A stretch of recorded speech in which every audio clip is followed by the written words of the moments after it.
На четките е от розово дърво, а самата четка е от конска опашка.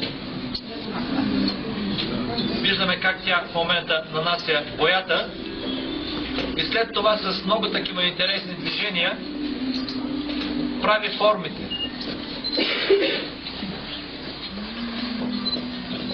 Значи това изкуство е било правено и с тия рисунки са били обрисовани книгите отвън, за обложка на книги в историята. Вижте по какъв начин.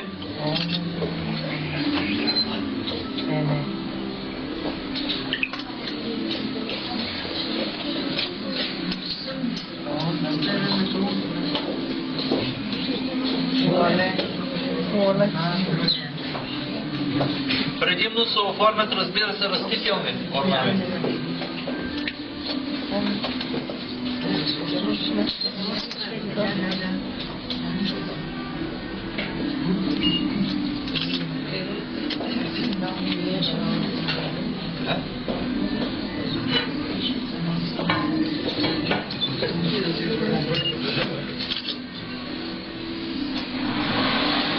Много е след.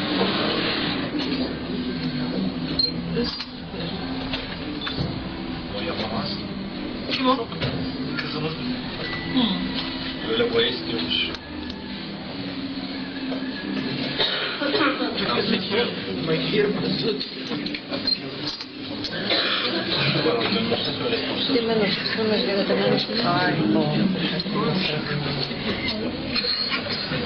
Виждате ли цветята, които се получиха? Тулипан.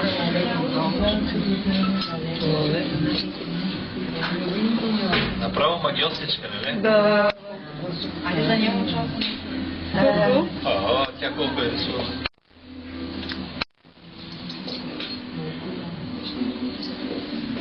Предният път не съм ги водил тук. Къде е отчет?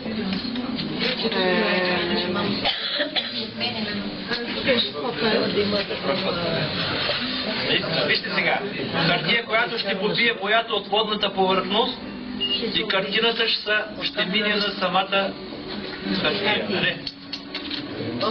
Какви са боите? Това са минерални суровни специални. Фокус.